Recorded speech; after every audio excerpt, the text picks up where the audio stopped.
बिस्मिल्लाहिर्रहमानिर्रहीम। अस्सलाम वालेकुम। जैसे आप हज़रात को इल्म है कि सेहत और सफाई का अल्लाह रब्बुल इज़्ज़त ने हुक्म दिया है कि अपनी सेहत का भी हमें ख्याल रखना चाहिए और अपनी सफाई का भी ख्याल रखना चाहिए। इसी सिलसिले की मुख्तलिफ़ वीडियोज़ आपके सामने वक्तन फ़वक्तन हम पेश करते हैं। आज की वीडियो भी उसी सिलसिले की एक कड़ी है जिसमें हम जूते से मुतालिक आदाब बयान करेंगे कि जूता किस तरह पहना जाए, किस तरह उसको उठाया जाए, पहले कौन सा जूता पहने फिर दूसरा कौन सा जूता पहने, तो और किस किस किस्म के जूते पहनने मसनून है।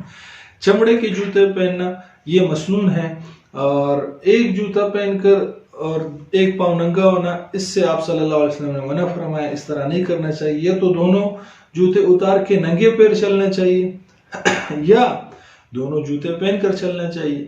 अलबत्ता एक हदीस में है कि आप सल्लल्लाहु अलैहि वसल्लम ने इसकी इजाज़त भी दी है, लेकिन यह है कि एक जूता पहनकर और एक ना हो, तो इस तरह नहीं करना चाहिए। जूता अगर आपने उठाना है तो बाएं हाथ से उठाना चाहिए।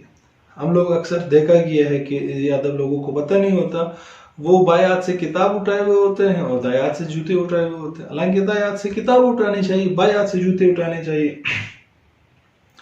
जब इंसान मस्जिद में दाखिल हो, हमारे यहाँ ये है, अल्लाह माफ़ करे हमें, कि मस्जिद से भी लोग जूते चोरी कर लेते हैं, तो ये सख्त गुनाह है।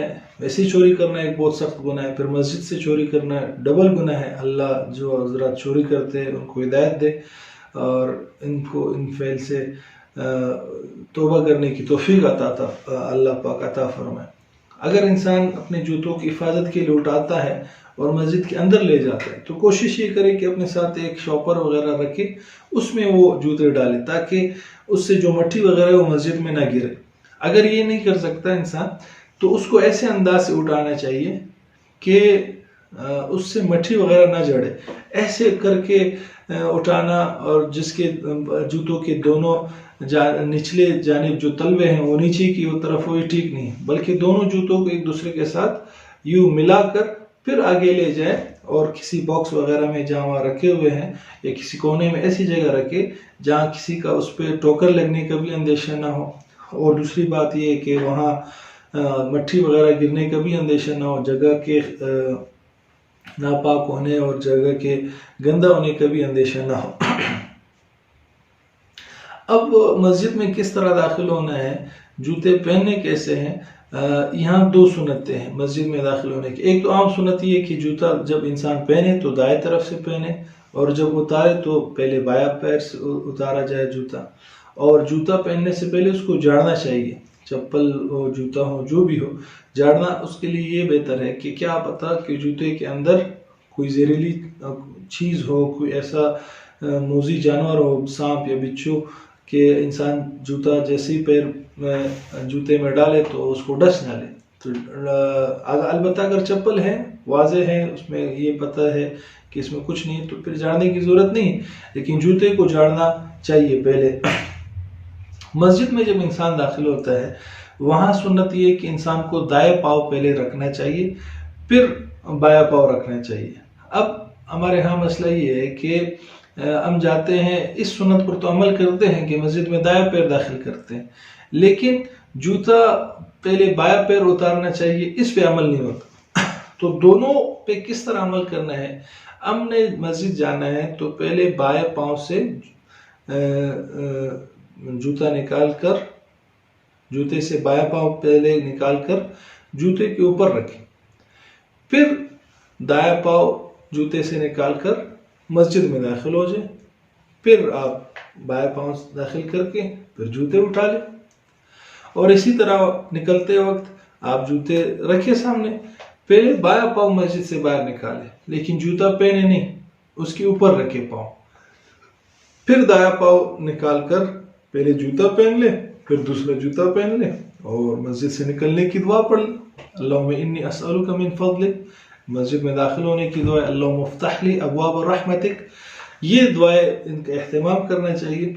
और जूतों से मुतालिक तकरीबन तमाम आदाब हो गए, तो इसका ख्याल रखना चाहिए। हम इसमें भी अक्सर ख्याल नहीं रखते, जूतों को मस्जिद में ले जाते हैं, जिसकी वजह से वहाँ काफ़ी गंदगी फैलती है और लोगों को घिन आती है। इस तरह नहीं करना चाहिए, अपने जूतों का ख्याल रखना चाहिए کہ ایسا نہ ہو کہ میری وجہ سے کسی مسلمان کو تکلیف پہنچے، مسجد کی بے ادبی ہو، مسجد کی بے اکرامی ہو، تو ان چیزوں سے اپنے آپ کو بچانا چاہیے۔